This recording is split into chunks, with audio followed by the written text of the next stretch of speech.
Hey guys, how's it going? And welcome to another video. I guess not another video, but this video is going to be replacing the Force of Will news for today. There wasn't a whole lot of news that wasn't already covered in the Q&A summary. You can go and watch that if you want the specifics of what happened over in the Q&A.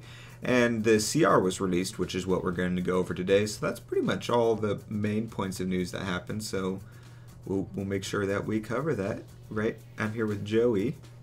You introduced me as a special guest. We're here with Joey. Okay. Yeah, I didn't know this was like taking place in the news. I guess I just didn't really think about it. Let's do this. I'm ready. All right. Before we get started, as always, if you're looking for forcible singles or sealed product, be sure to visit the link in the description below for Happy Little Hug Factory. They are, it looks like, currently sold out on the Star Decks and booster boxes again. They literally got in a crap ton of booster boxes, and you guys cleaned them out again. They are currently looking into getting a hold of more product from the distributors, so hopefully they'll do that. We'll let you guys, give you guys an update if they do, or you guys can just keep checking back into their website. Just each time you watch one of our videos, just click that link in the description and see if it's been restocked or not. But in the meantime, you can at least get the singles and just keep an eye on that going forward. They might be doing some other cool stuff later on, but yeah. So we'll jump right into the CR. This is really good. We're basically going to be going over the red parts of some rogue red zones, some might say, that are in here. No. And no one says that. So if you guys are familiar with the main part of the rules, we're just going to be going over the new part additions. If you guys are curious about the in-general rules and stuff like that, we are going to be having a new mini series coming out at the end of the month before the release of the set, hopefully, going over that and a lot of other cool stuff. We have a lot of cool stuff planned to help, just like a lot of cool stuff for the release of the new set, New Valhalla. So just keep an eye out for that. But for now, we'll go over. It's very ambitious, Colin. Very, very ambitious. But these new additions help just clear up a lot of questions people had, and with the exception of one. For people wondering, there's a card that says you target like 6 things, and each additional thing you target, it does more damage and stuff like that. It's basically in the CR already that you can't choose the same target multiple times. In case people are wondering, when you come across that, you have to choose all the targets at once. So because of that, and it says choose another target, you can't physically choose the same target multiple times if you choose them all simultaneously at the exact same time. That's how cards have always worked. For some reason, this card is popping out more to people, but there have been cards that are almost identical to this in the past that, you know, just clearing that up. We're not going to go over that in the CR because it's not an additional rule in the CR because, well, it's always existed. That's weird. I could have sworn we like went over that and how it worked already, and like we did. A lot of people keep going over it. Yeah. And Jeff confirmed it. But. Yeah. Are you ready? Yep, so we'll start with 201.2C. There will be some red parts we don't go over. It's just because they're basically repetitive. They're just like, hey, your ruler is in a ruler zone. We didn't technically ever define that before, so we're just, it's dumb. Or we like poo-poo it, like this is a pretty obvious rule change or whatever. Yeah. So 201, I'll start with the first one here. So 201.2C, some cards have multiple types. If a card's printed card type does not contain a slash, it means it only has one type. Essentially, this is referring to mainly chant/rune, meaning that it's both a chant and a rune. This has existed before, obviously, in J/ruler, but this is an instance of it just emphasizing it, because in case people are confused with chant/rune, especially how prevalent that is going to be. This is just basically defining it more. And then as an addition to that, 201.3C says some rune cards have the general type master, so that's also confirming that master runes act like runes. They just have a general typing of master that does not affect their original rune typing. Very sad. It is expected. Yeah. So, I can hope though. Yeah, seems to be about that. So what next? We just got a definition of divinity. We can skip over that. It's just defining it's just defining it. You know, divinity is what divinity is. 302.6. Yeah, you can do that one. If a card is to be moved to a zone owned by a player other than the card's owner, it is moved to the zone belonging to the owner of that card instead. Never in any circumstance should a card not belonging to a player be placed in zones they own. Yeah, so this is, I don't know, I guess this wasn't defined before, where, for an example, taking control of an opponent's resonator and then you kill it and it goes into your opponent's graveyard is how we've always played, but maybe this just wasn't fully defined before, Joey? Was it not? Yeah, I don't think so. Not as far as like owners go. Interesting. But yeah, I mean, we've always played it, but this is an instance of it being generally defined. See, it seems like the rule right above that says if a card is moved to a zone and the owner of that zone is not specified, the card is moved to the zone belonging to the owner of that card. Maybe that's just more of a blanket rule. Yeah. I don't know. But basically, a card goes to the owner of the card. Yeah. Next up, we have 315, which is Rune Area. So this is the general rules for the Rune Area, which is it's just the zone the players put in the Rune deck. Each player has the Rune Area. It is hidden, and the order of the cards is not managed, meaning and the Rune Area is a hidden zone, but the player the zone belongs to can see all the information of the cards in the zone. So basically just saying it works like the previous story deck of the now banned Cherry, where you can look at it any time and play the cards at any time. It doesn't matter, but it is at all times hidden from your opponent. Your opponent will never be able to actually see what's in there. And I think what they mean by it's not managed is it means you can rearrange your rune deck. So like, you know how you have your cards in your hand and you just shuffle them up because people are weird and they hide their information. This seems like the same thing where, you know, if they, like, let's say they play a rune and you're like, wait, shoot, which one is my master rune or what do I have? And you check it. And then they're like, oh, that's his master rune. I don't know. Yeah, yeah. It seems weird not to be managed. Like, I guess you can, like, rearrange stuff, but I think that's what it's talking about. Yeah, that's kind of interesting. But, yeah, it could also be future-proofing. Mm-hmm. So here we're going to go, this is basically a lot of the 400 section. So we're just going to skim through some of this, which is... additional rules for when your deck construction. So it starts with each player prepares the main deck, Magic Stone deck, extra deck, rune deck, and a ruler card. So it's just inserting extra deck into there, and it's you know, defining how runes and rune chants work. And is this what? I don't know why this is red. It says a main deck must contain at least 40 cards and no more than a maximum of 60 cards. So it seems to me like this... I don't know. Maybe it's just changing... Maybe the numbering of them changed, so everything is technically red. So I think it's just adding rune wording. So, like... I don't know. I think it just changed the numbering because it's saying, like, 4 copies and stuff. So it'll probably just change the numbering. Because you got your Magic Stone deck with Magic Stone cards. You have your extra deck, which is a pile of cards that contains cards other than a ruler or Magic Stones. An extra deck must contain at least 0 cards and no more than a maximum of 5 cards. So stuff we already knew. An extra deck may have up to 1 copy of any card with the same name. So once again, we already knew that, but in case you guys didn't, we're defining that. If your ruler does not have Grimoire, which no ruler has Grimoire technically anymore, you may not have cards in your extra deck. I don't know why I keep referring to the extra deck. I mean the rune deck.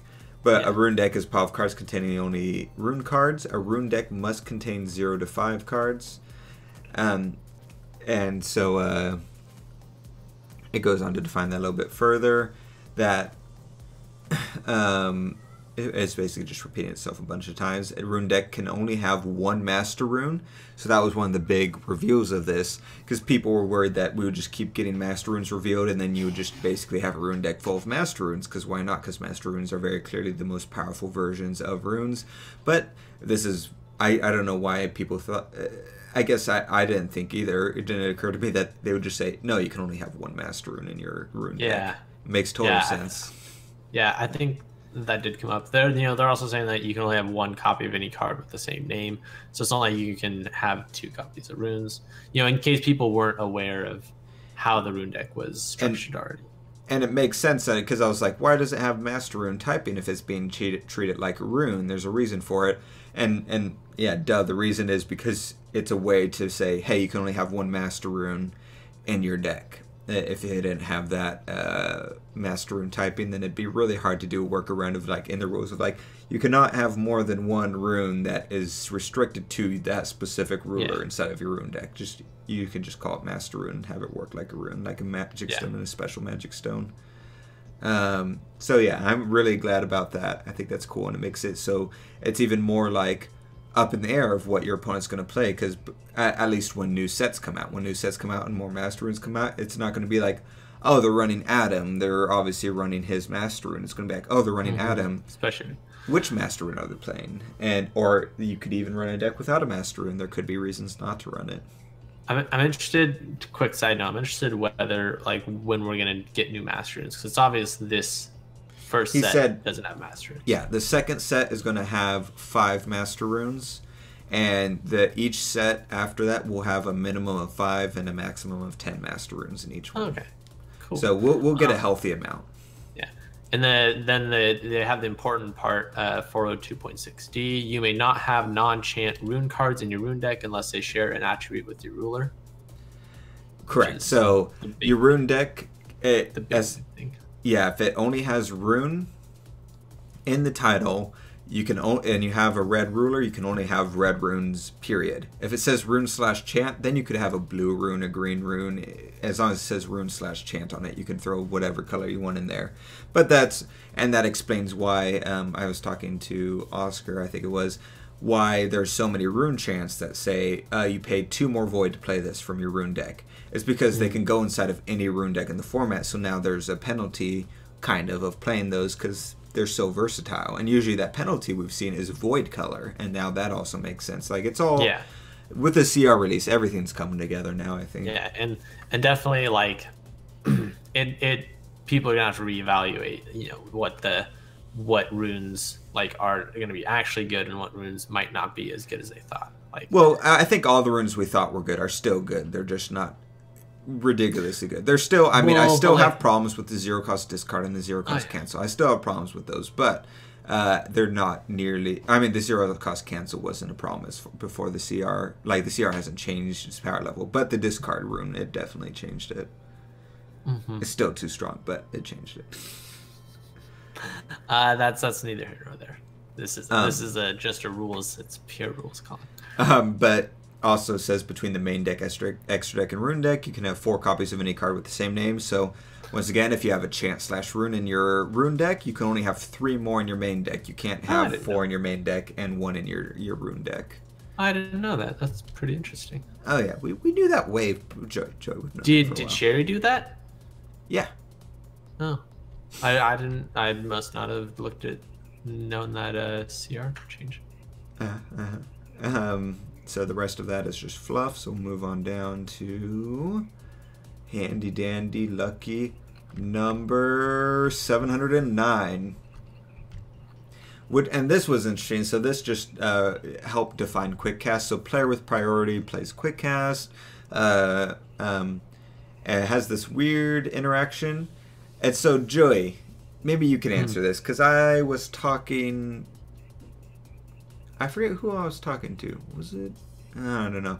But it says, player may choose a card with quick cast, pay its cost, and play it. Unless otherwise specified, they can play quick cast cards from their hand only.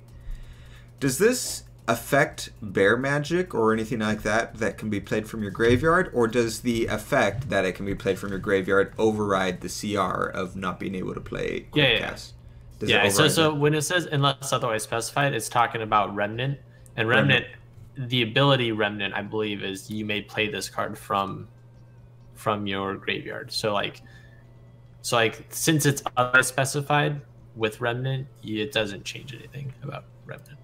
Okay. Or Bear Magic. Yeah. All right. So it's still working all the same way.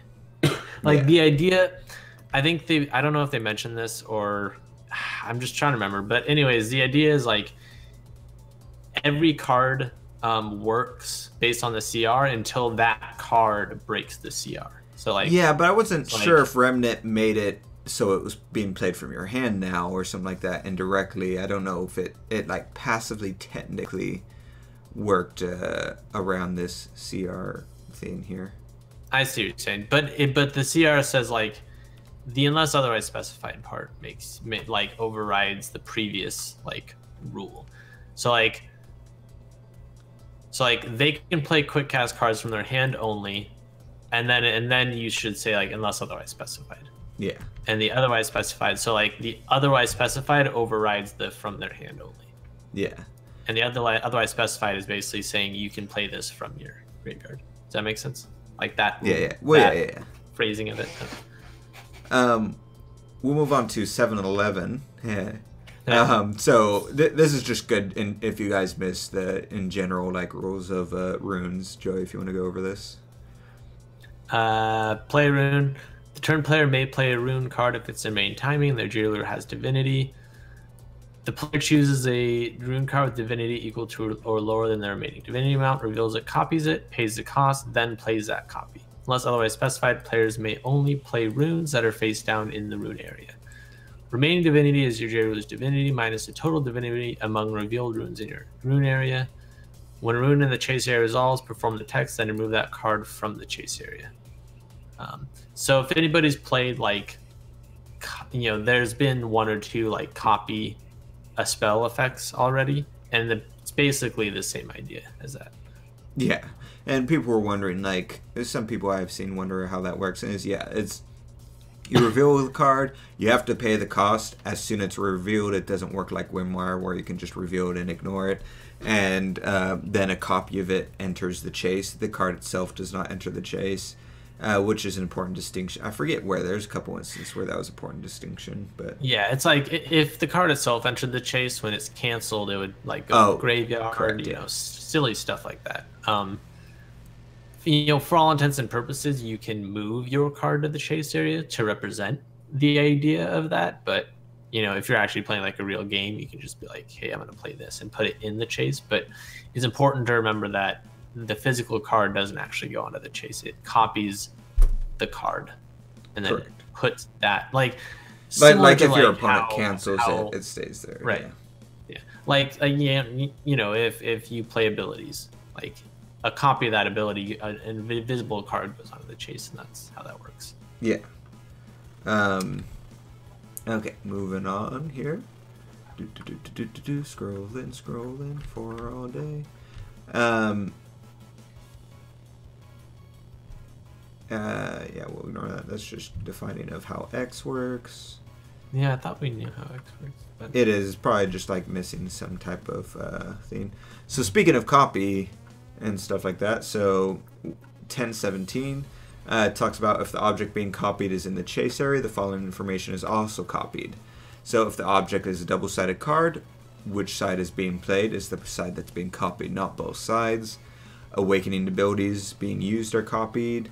Torrent condition, if it's met, is being copied. Ignore legend, that doesn't matter. Null condition is being copied. Choose a number, option selected is copied, which was an important thing for Welser, because Welser copied, say if you played Invitation of Disaster and awakened it, he would copy that entire thing. Or if you played a Steam Explosion and paid a certain number for X, he copied that whole thing. So this is helping define these confusions.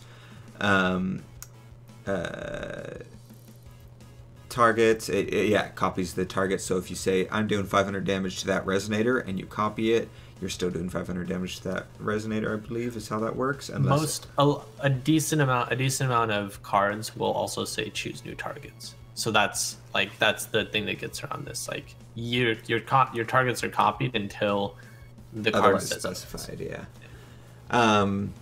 And then the cost used to pay for the card is copied.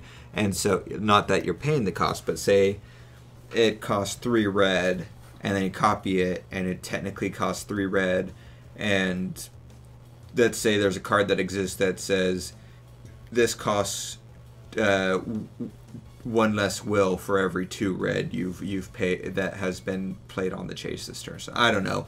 I'm just giving an example of why it's. I think that might be future proofing, but it's think of it as like you play a card that is like X in red, and you pay like 7 for red, and then you copy that card, the 7 is still going to be what you paid. Yeah, I guess if your opponent has a card that also says like cancel target spell that costs 5 or more or something like that becomes applicable as well. Yeah. But what will be applied to what in the event of multiple targets in cases of their varying effects or when allotting damage? Yeah. Okay. So moving on to interesting. That's definitely going to be like something to keep your eye on because there's going to be a lot of copying stuff, and that's a good section to keep in your back pocket. If you want to read 1034, Joey, this defines our new ability. The foresee keyword. That's not, is that in keywords? Yeah. What? Well, I don't know. Like, it's like, isn't the one right under that keywords? Keyword and keyword skills. If an effect asks you to foresee number, look at the top number cards of your deck and put any number of them on the top of your deck in any order. Put the rest on the bottom of your deck in any order. Probably one of my favorite new abilities to come out of here. I think it's just... obviously, it's always already existed before, but having a name put to it and by extension probably being able to see it more, I really like this type of effect. And it's not a technical keyword, which is interesting. Yeah, that's kind of weird actually. Yeah. Like it's like a word like discard, and like I'm looking up at some of the other ones like banish or draw. So it's like it seems like a game action, not a keyword. Yeah. So we're gonna go ahead and move to 11. That's probably like horribly wrong. We're gonna go ahead and move it to 1136, where it defines divinity. Divinity is continuous ability held by the cards. So it defines it as divinity is a continuous ability. So that's it defines what cards can be played. So this also defines as if there is a card, if this card is a J ruler, you may play runes from your rune area as long as the total divinity doesn't exceed the number. This ability cannot be lost.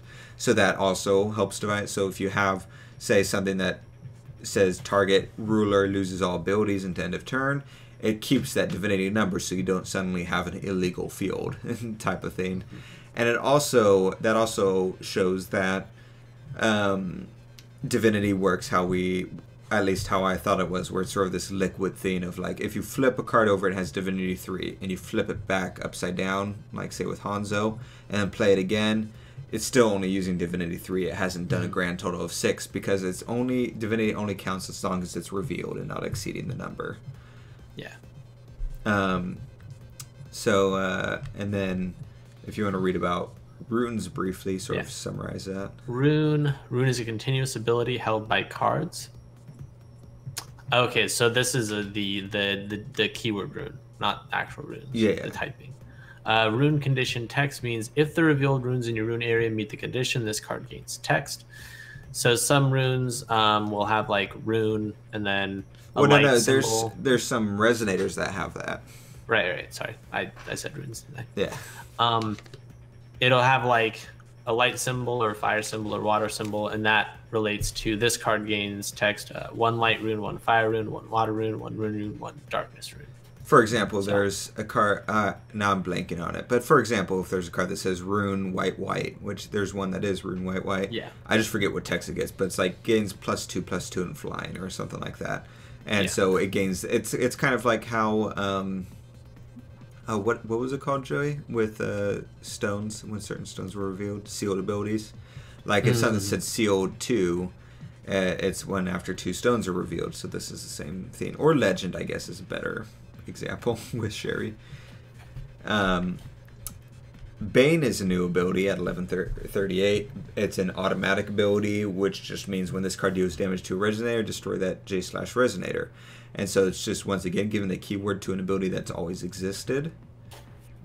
Can I pause real quick?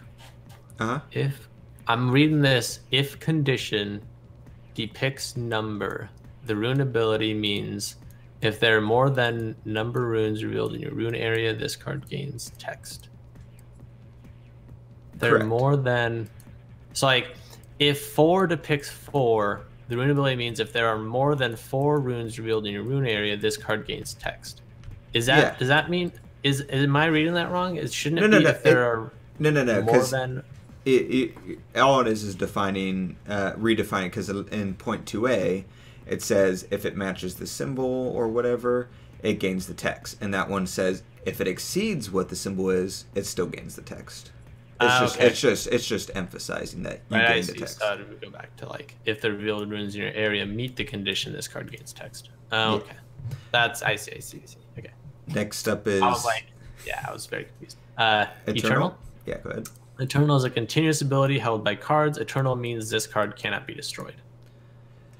And then, which once again is an ability we've always had. And then Enter. Enter is an automatic ability. Enter means when this card enters the field, perform the effect. And that's because it's technically not a new ability, but it's a redefined ability. So they've reintroduced the keyword and redefined what it did to mean what it kind of what the effect was essentially post when the enter keyword stopped being used. And this applies as a field effect to all Wanderer cards and your Frontiers cards. So all of their enter effects now follow this new keywording instead of the old way. I'm also going to mention that the Eternal keyword for this card cannot be destroyed. When cards reach 0 power by like negative effects, so like minus, putting like giving something -5/-5, it destroys the card.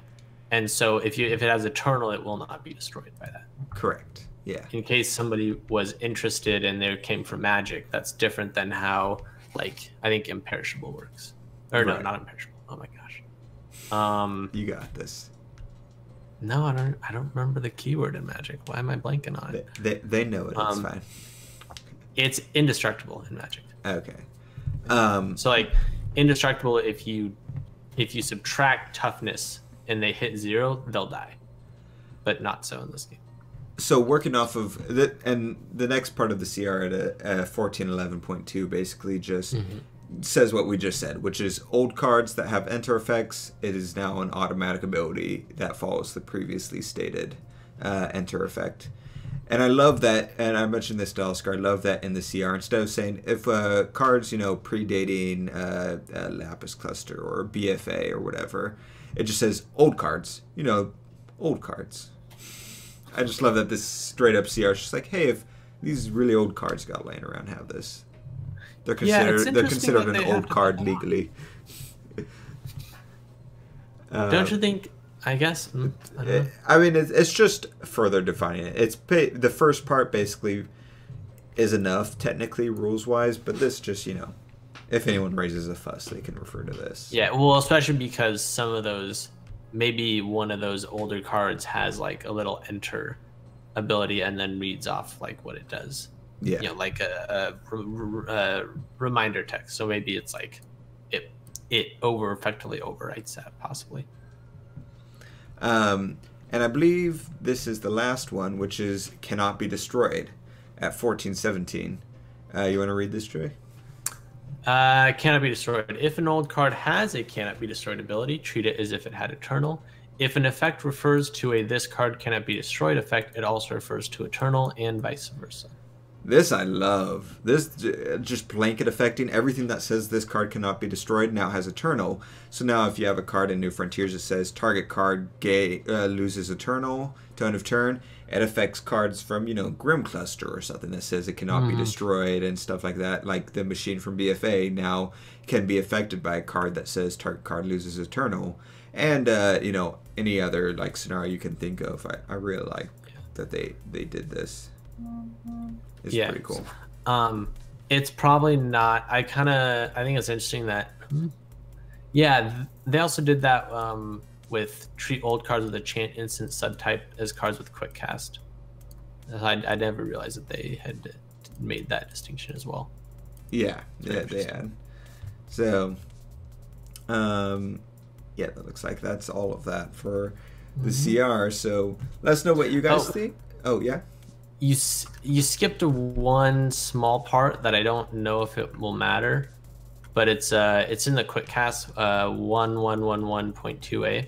If a card loses quick cast after it is played but before it is moved to the chase area, the play becomes illegal as you cannot play the card without quick cast. Then rewind the situation to just before the card is played. Yeah, I skipped it because I couldn't think of a situation where that was applicable. Yeah. I just thought it was interesting, and it could be applicable later, but it's really weird. Like, I guess I can't think of how that would have like happen. a resonator. Well, like let's say you have like Adam out, right? And runes gain quick cast. If you kill the Adam, they lose quick cast, right? I guess like if say you played a rune, say on the chase with quick cast, and in response your opponent paid 3 and destroyed your J ruler, and when the chase resolves in reverse, your J ruler is destroyed, and that card becomes illegal. Is that what you're saying? No, because it says after it's played, but before it is moved to the chase area. I'm wondering when that. So happens. it can't be in the chase area. That's what I'm saying. I couldn't think of a situation where that. Yeah, I'll have to think of something. If you guys can think of a situation, let us know below of where that'd be applicable. I'd be interested in finding it. Okay, anyways. But yeah, let us know what you guys think. The biggest takeaways, like I said, are color locking and single master rune. Also, actually, wait. Before you guys leave, there's something we missed somewhere. Where is it? Hold on, let me see if I can find it. What are you talking about? The side decking. With the runes. That's probably in the constructing your deck. Gosh, okay. Well, as I'm looking for, I'll try to find it here, somewhere in here. But basically, you cannot side deck rune cards. So whatever's in your rune deck is in your rune deck. Anyways, but that's there. I'll try to, if I find it, I'll put it up here in the video. But until then, thanks guys for watching, and let us know what you guys think, what your favorite rule changes are maybe, and stuff like that, if you're looking forward to all this, and we'll see you guys next time. Bye.